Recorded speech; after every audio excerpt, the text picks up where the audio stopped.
Bonjour à tous et bienvenue dans cette vidéo MAMS. Alors je n'ai pas une bonne nouvelle à tous ceux qui ont un petit potager, qui s'acharnent à enlever les mauvaises herbes, qui bichonnent leurs petits légumes ou leurs arbres fruitiers, peu importe. Eh bien figurez-vous que l'État va venir aller vous taxer sur vos légumes. Donc c'est un article de l'Écho des seniors, je ne connaissais pas du tout, mais je suis tombée là-dessus, je dis il faut que je leur en parle, c'est pas possible parce que je sais qu'en grande partie, ma communauté, vous avez un petit potager. Donc, alerte, taxe, votre potager de fruits et légumes pourrait être imposable en 2024. Bon, mettre du conditionnel, hein, mais bon. Bon, c'est un article qui a été édité le 6 mai 2024, qui a été écrit par Julien Delarche. Donc, dans un futur proche, votre potager personnel pourrait être soumis à une taxe sur les fruits et légumes. C'est ce que laisse présager la tendance actuelle des politiques fiscales en matière d'agriculture urbaine. Alerte 2024, l'autosuffisance alimentaire pourrait coûter plus cher qu'on ne le pense. Donc c'est que pour l'agriculture urbaine. Donc c'est les potagers collectifs en périphérie des grandes villes, ou non, ils vont quand même pas aller nous emmerder nous à la campagne, j'espère. Bon là apparemment c'est urbain, c'est pas rural. Mais bon, tu veux bouffer sain, tu veux bouffer bio, les prix flambent, tu veux juste, puis en plus là au moins t'es sûr pour le coup que t'as pas mis d'engrais, que tu as, voilà. Bon, si le truc est dégueulasse, c'est de ta faute, pas la faute du supermarché ou de l'épicerie. Donc cette perspective peut sembler alarmante pour les citadins qui ont choisi de cultiver leurs propres aliments, pour économiser ou pour adopter un mode de vie plus durable. Dans cet article, nous allons explorer cette possibilité et les implications potentielles. Restez avec nous pour comprendre comment cela pourrait affecter votre jardinage domestique dans les années à venir. Bon, après ils mettent la vente des surplus de votre jardin, ce qu'il faut savoir. Ma grand-mère, mon avis, ils avaient un super potager. Bon, là, c'est trop de boulot et puis ça l'herbe a repoussé, il faudrait tout refaire, tout machin. Et mon grand-père, il y avait haricots verts, il y avait des pois mange-tout, il y avait des petits pois, il y avait des fraises que j'allais piquer, il râlait parce que dès qu'il y en avait quelques-unes de mûres, tic tic tic tic tic, il m'engueulait. Mes fraises, mes fraises, mes fraises. Et puis voilà, et des pois, enfin des légumes de saison, voilà, il faisait des patates, des carottes, enfin voilà, un beau potager quoi. Des salades, des radis, des trucs comme ça. Bon, bref. Et du coup, là, je pense que là, il se retourne dans sa tombe, s'il entend ça, mon grand-père, mon pauvre papy. Hein. Donc alors que les thérapeutes, enfin là apparemment ça concernerait, donc ouais, je pense que c'est ça, hein, c'est les jardins collectifs dans les grandes villes, mais attendez, bougez pas, ça va arriver chez le particulier, hein, parce que vous savez, je vous ai fait une vidéo là-dessus, il me semble, hein, je l'ai faite ou j'arrive même plus à table, tellement j'en ai fait, je sais même plus si je vous l'ai faite, il me semble. Vous savez, avec l'IA, là, il passe au-dessus ils survolent les maisons, là, etc. Et puis si vous n'avez pas déclaré la construction d'une piscine, paf, ils vous alignent. Et aussi, le problème, c'est que ils ont aussi pris des stationnements handicapés pour des piscines, c'est qu'on dit. Hein. Apparemment, c'est le bleu piscine. Si, je vous l'avais faite, celle-là. Écoutez, si vous ne l'avez pas vu, je vous invite à aller la voir. Mais c'est un truc de dingue. Un truc de dingue. Donc là, ils peuvent faire pareil et puis voir, ah tiens, et un potager. Ouais, mais si c'est pour ma conso, du coup, ça peut bien te foutre si j'en vends pas. Ou, enfin, bon. Parce que, ouais, oui, donc, c'était pour en venir à ça. Donc, oui, donc, faisait son potager. Ma grand-mère, elle faisait des bocaux avec les haricots verts, etc., etc., quoi. Elle faisait de la confiture avec les fraises, enfin, quand il en restait. Voilà. Mais ouais, non, elle n'a jamais fait de confiture de fraises. Il fallait qu'elle aille les acheter au supermarché, je bouffais tout. Le grand-père, il ne coursait pas, mais presque, le pauvre. Alors, bon. Donc alors que l'été approche, nombreux sont ceux qui se préparent à récolter les fruits et légumes de leur potager. Si la production dépasse vos besoins personnels, sachez que vous pouvez vendre cet excédent en France sans formalité spécifique. Non, on fait des bocaux, on congèle, au pire, voilà. Donc après, il faut avoir un congélo, parce que c'est pas le petit machin au-dessus du frigo, là, où tu peux mettre des quantités astronomiques. Hein. Il faut un bon gros congélo. Donc toutefois, certaines conditions doivent être respectées pour éviter une éventuelle taxation ou amende. Votre potager ne doit pas dépasser 500 mètres carrés. Il doit être attenant à votre maison. Donc c'est pas en zone urbaine, alors c'est en ruralité. Tant. Nom de Dieu. Donc, et cette vente ne doit pas constituer votre activité principale. En cas de non-respect de ces règles, vous pourriez être soumis à une taxe ou une amende. Ouais, bah après, ça s'appelle, ça c'est un métier, ça s'appelle maraîcher, qui vont vendre sur les marchés, et eux, ils sont soumis à l'impôt, quoi. Donc, bon. Donc, impôt sur les revenus agricoles, ce que vous devez savoir.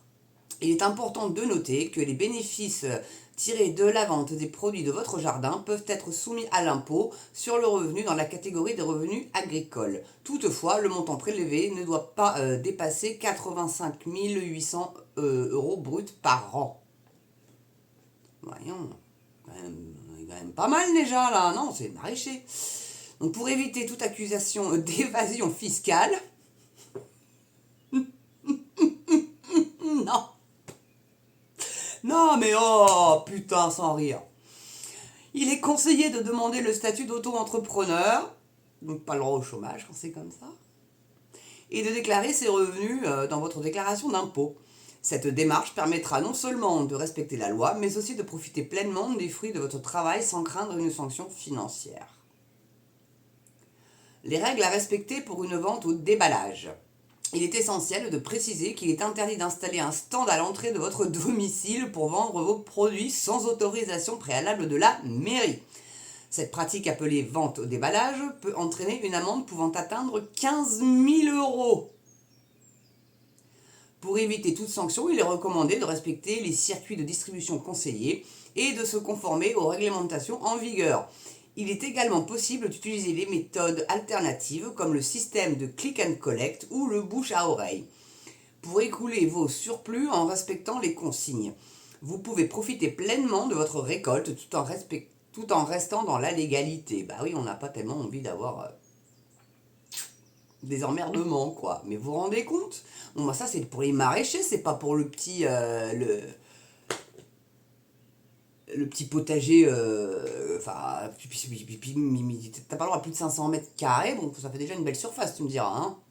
Il y a déjà du boulot, quoi, mais bon, après, t'es limité dans la variété de ce que tu vas planter, puis en même temps, il y a la saisonnalité, etc. Bon, mais ils arrivent encore à venir nous piquer du fric, c'est quand même dingue, hein. Mais bon, je sais pas, si tu revends ton surplus, c'est que t'es exploitant, c'est que t'es maraîcher, quoi. Le petit particulier, je pense pas. Enfin, honnêtement, hein, dites-moi vous dans les commentaires si quand vous, parce que je pense que vous êtes assez nombreux à avoir un potager chez vous. Est-ce que vous gardez pour votre pomme ou est-ce que vous revendez, quoi? Ou alors au pire vous donnez à quelqu'un dans le besoin. Donc si vous faites un don, est-ce que là, faut aussi le mettre aux impôts? J'ai donné tant, donc valeur estimée tant. Donc là, est-ce que ça peut être déduit de vos impôts aussi, à contrario? Tiens, c'est une petite question là, que je me pose. Voilà, quelqu'un qui est dans la galère, qui se nourrit, enfin, qui n'arrive pas à se nourrir, etc. Tu dis, tiens, écoute, là, je te file 1 kilo de patates, 1 kilo de carottes, etc., etc. Enfin, ce que vous voulez, quoi, ce que vous avez en surplus. Mais bon, non, mais il faut qu'ils arrêtent, là. Hein. Ils sont en train de nous égorger, là. Ils nous prennent à la gorge, pardon. Enfin bon, oui, nous égorger pour le coup. Ils sont en train de nous égorger de taxes, d'impôts. Ah, on monte pas les impôts, mais alors par contre, les taxes, vas-y, envoie du bois. Allez, vas-y, Manu, allez. Mets-nous par terre. Vas-y, s'il te plaît. Alors, le retour de bâton. À mon avis, il va y en avoir un, hein, parce que quand tu fais le mal à ce point, il y a quand même un karma, hein, merde. Hein, j'ose espérer, et qu'il va y avoir un retour de boomerang dans la gueule, pas piquer des verres. Faut arrêter, là, Macron, de nous faire chier. Fous-nous la paix. Laisse-nous cultiver nos petits légumes. Déjà, ils seront vachement bons et vachement laids, mais c'est pas grave, parce que bon, généralement, quand on met pas d'insecticides, les carottes, elles ont des formes un peu tordues, quoi, mais on s'en fout. On s'en fout. C'est le goût qui prime. En plus, c'est meilleur, hein. Je sais pas si vous avez déjà fait les tomates, là, je suis beaucoup trop tard, là, je sais pas si je vais les faire cette année. Mais tomates de supermarché et tomates du jardin, ça n'a strictement rien à voir au niveau du goût. Hein. Bon, donc voilà. Après, avec tous les... Malheureusement, hein, ils ne peuvent pas faire autrement, sinon c'est pour alimenter les masses, hein, donc ils sont bien obligés de mettre des pesticides. Après, ils peuvent essayer quand même de réduire la nocivité du produit qu'ils utilisent. Il y a la bouillie bordelaise, par exemple. qui peut être utilisé contre le mildiou, pour les pieds de tomate, par exemple. Mais bon, voilà quoi. Moi, je sais pas, mais voilà. C'est les frères Raptou. Voilà, le gouvernement, voilà, c'est les inconnus, les frères Raptou. Je vais pas vous la chanter, la chanson, parce que bon, pas envie de me ridiculiser non plus, mais c'est vraiment ça, quoi. Faut que tu craches, faut que tu raques. Enfin voilà, que des joyeusetés mes bons amis. En tout cas, merci d'avoir regardé cette vidéo. Bienvenue aux nouveaux abonnés, encore 25 là, ça se rapproche des 2500.